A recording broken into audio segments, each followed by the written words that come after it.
Well, alright guys, here's part 2 of the investment property renovation. I was really surprised when I put up that first video, the sheer number of comments of people who kind of wanted to see what I had going on and wanted me to film it. Just kind of lets me know I've got a lot of good viewers out there, so thanks to all of you. I'm going to go ahead and put it up, and this is technically part 2. I lost about a week. I went down, I strained my back really bad. A couple of weeks ago I was working at our investment property, and I was fixing the ladder. It's not like a pull down ladder to get up into the attic. It's just a ladder on the ceiling that tilts down, and there's some large springs on it that hold it up. I removed it so I could shore it all back up and cut the legs off because it wasn't sitting properly on the floor. And when I was putting it back together, I had that spring about that big around at full extension pulling across my body, and the spring broke on me, and it just racked my torso around at the core and just put me in a hurting place. And I also kind of elbowed myself in the right around the waist.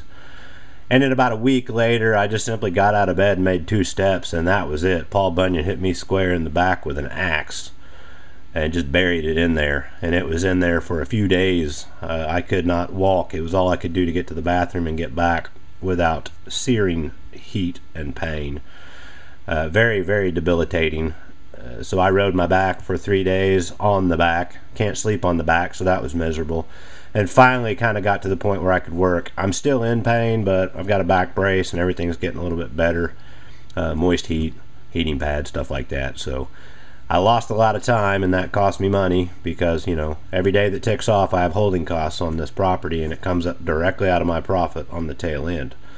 Things like utilities, excuse me, property taxes, insurance premiums, you know, interest on the note, all those things, you know, they add up. So that was probably about $200 to $250, bam, right there, that I need to make back up. So I'm losing a little bit of my profit, but what can you do? I got hurt. So here's part 2, just kind of what I've got going on. Not a whole lot of progress because I've only worked maybe 2 or 3 days over there this week, but we're getting somewhere. Alright guys, I mentioned the furnace was inoperable when we got here, and I'm just getting it going through the winter, so everything's going to be changed in the spring, but I just kind of wanted to describe what the problem was. It had a rollout issue, meaning the flames were coming out of the burner area and rolling up into this compartment.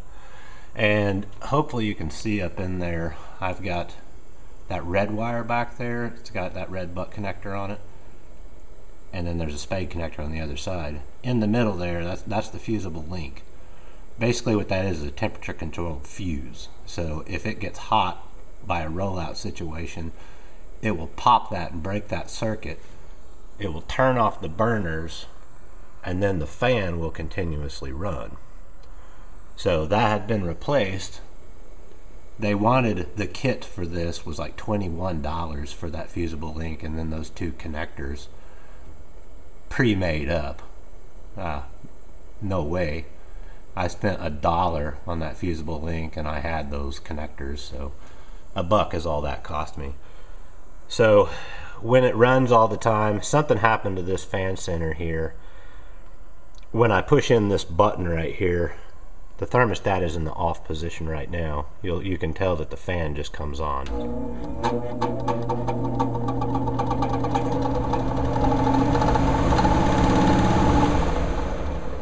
Okay, now that motor is not in great shape. I did pull it out. Whoever put that in there, they put it in upside down. So there was no way to oil it, and it had never been serviced. So the bushings on the ends of the shaft are kind of worn out. So I flipped the motor over so I could oil it. It's still a little squeaky because I didn't have my oil. So I need to oil that as well. But I'm getting ready to R&R this right here. I'm going to take out this control box, or that fan center, and there's the one I picked up for 35 bucks off eBay. This is the direct replacement. So let me get this installed, and we'll see if that takes care of the blower running all the time. Alright, well I have the new board installed. Let me push the button here, see if we get anything. It shouldn't do anything. And that's what I wanted to see, because we are in the off position. I'm going to buckle this up, turn on the thermostat, and we'll see if it fires up and then turns the motor on. The reason this was rolling out, I didn't mention it, is the heat exchangers were quite rusted, and it'd fall down and it was kind of covering up a couple of the burners, and it was rolling out. So I actually went hardcore and I pulled the heat exchangers out to get them rust free in terms of all the stuff coming off. They're in decent shape, they're just thin, they're well on their way out, but I want to be running them for a couple of months, so that's not a concern of mine. I just want it to be usable and safe for the moment, and as far as I can tell, it's going to be. Here's a quicker shot of the old board. I actually diagnosed this as much as I could. This white box here, that's the fan relay, and that's a normally closed circuit, so when that coil gets energized with 24 volts, it opens that up and shuts the fan off. What controls that is this little logic chip. I don't know if you can see that black one right there. That's a timing chip. When it fires up, that starts a clock here, and then after so many seconds, I think it's 70 seconds or something like that, then the fan will turn on, and then after it disengages the burners or it meets the thermostatic temperature set, then it will run the fan for a little bit to cool the heat exchanger down and then shut off. This appeared to have a problem with the coil, so I actually physically took this off the board, desoldered it, and hit it with 24 volts, and it snapped open and shut just fine. So it appears to me, and when I put it back on and hit the coil from the back side of the board, it was like a direct short. So I believe that timing chip right there, it's a little programmable logic chip. It's got a dead short in it or something, and that's not something I could physically replace the chip, but I couldn't program it. So new board, 35 bucks, no issues at all. Alright, well, let's test this puppy out. I'm standing over by the breaker panel. I've got the thermostat calling for heat now, so when I flip this on, the burner should light, but we should get no fan for a period of seconds. Here we go. I just heard it light off.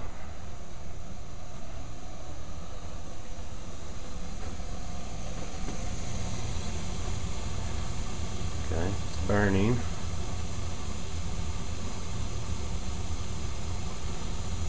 So I think it's 70 seconds, something along those lines, then the blower motor should start.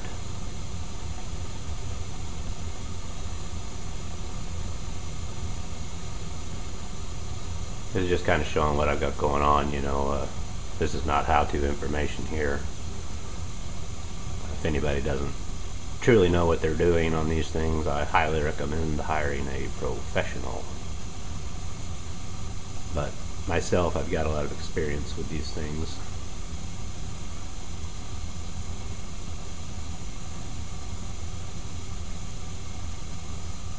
Still waiting. We're just going to let it run until the fan kicks up. And then I'm going to go in there and turn the thermostat down and make sure the fan runs for a little bit to cool the heat exchanger. And then it should shut off and go to a silent state, which is what we're shooting for. And here comes the fan. So you can see now, after cleaning the heat exchanger, there's not any type of a rollout happening. So this is not a forced air vent. It's got a draft hood right here to pull the spent gas out the top. So that's looking good. Now I'm going to turn the stat off and we'll see what's happening. Alright, I just turned the thermostat down. The burners did shut off just like they're supposed to.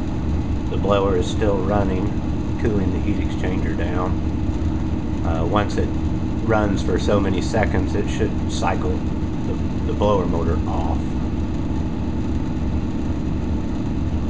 I'm not sure how long that's going to take.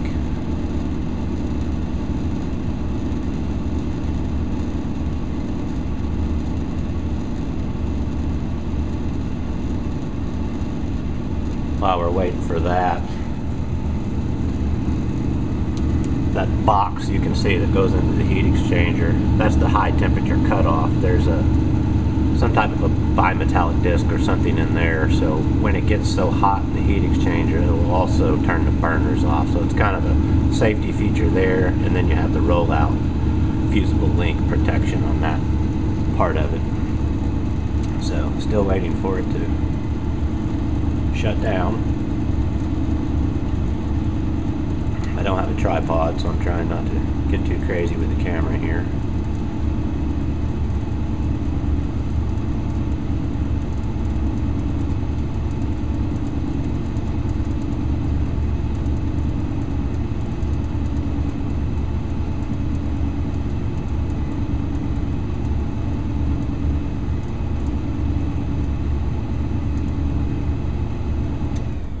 And there it goes.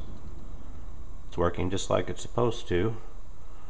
Now, like I said, I'm only running this for a couple of months just to get me through the winter before this unit is exchanged out for a new one. I would by no means be running this in my own home because it is so old, and it is definitely on its way out, or actually past that. I've just resurrected it just long enough to get through what I need. So this is good to go. I just need to button it up and we've got heat. Well, alright, this is the room that had all the paintings and whatnot on the walls. We went ahead and gutted the walls in this particular room. The ceiling I'm leaving, that is fully repairable without much issue. I had a question from one of my viewers, or actually he wanted to see, you know, kind of how things were constructed in this part of the world. He's from the UK, so since I've opened this up, I'm just going to take a minute and show that to him. Basically the way it is, you know, you've got a bottom plate. This is a slab. You got a bottom plate there, and then framing around this particular window there's a header right here, and it's a double top plate. So these are built on the ground on the slab, and then after the whole wall was put together it stood up, and then these particular walls, the interiors that come off butt into it, but that top 2x4 goes out onto that top plate and it's secured down, and it's done that way in both corners, and that just locks the structure together. So basically on the framing for like a window or a door, it doesn't matter. This stud on the outside is a king stud. It runs all the way up to the top. And then this one next to it would be called a jack stud. It comes up so far, and then there's the sill for the window, and then one cripple right there. And then it will continue up to the header, where the header sits across that span. And that runs all the way up to the bottom plate. This, I believe, is a 2x12. You can use 2x4s in here, but if you do that, you sandwich them together and you space them about a ½ inch apart, nail them together, and then set them on. You'd have to put really short cripple studs in here. So that is a good way to do that. The material itself may cost a little bit more, but you save that many times over in labor, as opposed to doing it like this.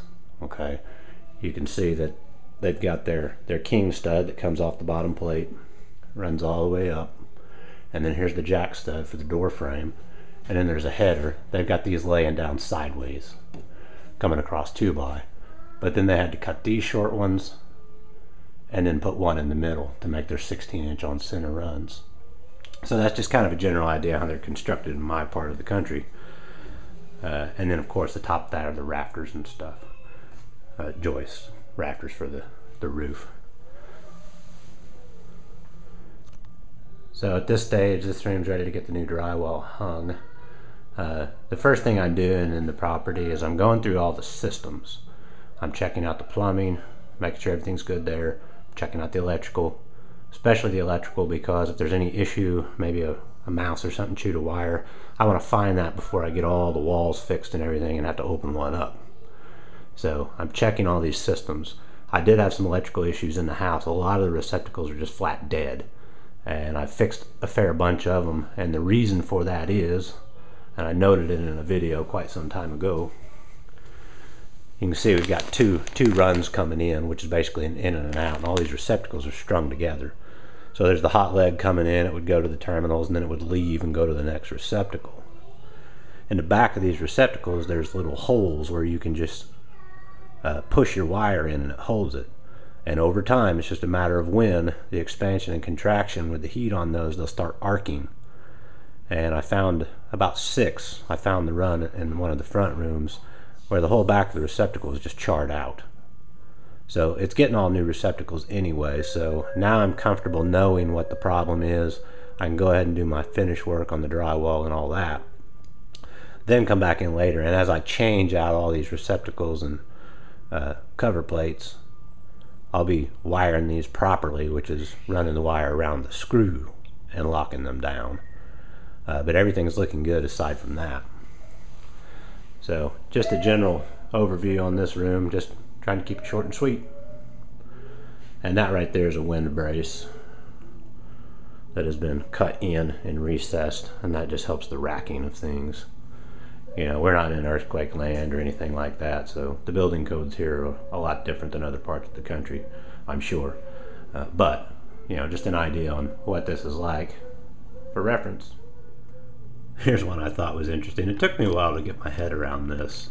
This house was built probably in the earlier 80s, and at that point in time, out where we're at, this was basically Egypt. You know, it was out in the sticks. It's not now, it's all been developed over those years, but this particular thing, it has a coax cable here, which we all know, cable TV, satellite, whatever. But down here it says rotator, and there's this little thing, like there would be some special thing that you stuck in here. And it took me a while to get my head around that, like I said. And what that was for was the old school huge satellite dishes that if you lived way out, you used to pick up reception from the satellites, and that would rotate the dish from inside the house. So there was evidently a control box or something that plugged into this, and it was just ran with speaker wire. So these will get clipped out. I'll go ahead and leave the coax in the wall for anybody who might want to service it for their cable or satellite dishes, and put on a new plate, of course. But where it is in the attic, I don't care. That way they won't have to try to fish down through walls later. Well, alright, I got the drywall hung back in this room. Wasn't too bad. Probably took me about maybe between 4 and 5 hours. Pretty much working alone. Not much to look at, but start doing the mudding and taping the next day or two. Alright, well, I mentioned in the first video that I was going to show what I was doing with the pantry, but I never did. I'm standing out here in the garage, and you can see this area that's just blown out here. This is going to be the new pantry, so this wall right here will continue on, and I'll frame this all up and insulate it. And it's actually going to be bigger in the pantry than what it is now. And then there'll be a door right through there to enter it. Alright, with the original pantry, there was a wall right here. You can see where it was on the floor. And then there was the doorway, and there was a little section of wall right there. This has now been torn out. And I've addressed this corner, framed it up proper. And then this receptacle was actually up here in the wall. So just so happened I just rolled it around and put it right there. So then this will get the doorway put in it right here. Now this light was the original pantry light. A new fixture will be installed, and it'll be moved over into that area. And then this was the light switch to feed that light. It'll be installed back on this wall now, and the door will open up into this corner. These water pipes here and this drain line, this is going to get cut off and capped right back here by the sanitary tee.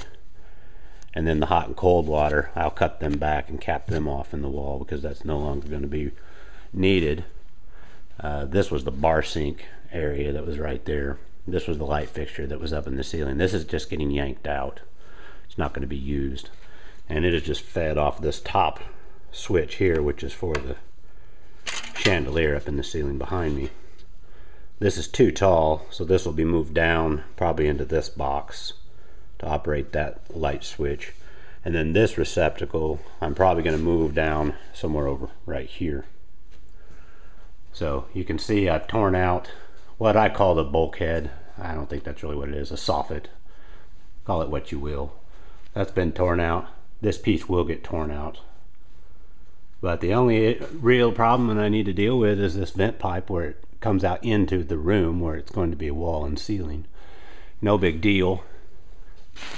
I only need 2 couplings, so what I'm going to do is I'll just cut the pipe down here somewhere, and then up in the ceiling, way up in there, I'll cut it again, giving myself a lot of pipe on the top, and I'll just simply turn it over and stick it back in, and that will fix that and put that up into the attic space. That's probably going to be like a 5-minute fix is all that takes, and just 2 couplings. So it's kind of hard to tell if you watch the first video, but by moving that wall, getting it gone, we've opened up that whole area.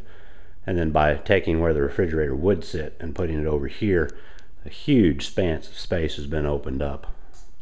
This, of course, will get either repurposed into an island, or we'll do something like that and it'll sit up in here. So just a little bit of an update on where we're at. So I'm at the stage now where I'm getting ready to punch through, and then this insulation will actually be moved to that back wall. Everything I've taken out lumber wise is what's going to be used to reframe everything, so there's no material cost there. It's basically just labor. So everything you see right here is pretty much just labor. A few minor components, you know, copper caps, a couple bucks, cap for that, a couple couplings, you know, and then of course the drywall, which is about $10 a sheet, you know. So inside of $200, well inside of $200, I'm getting a lot of floor space here.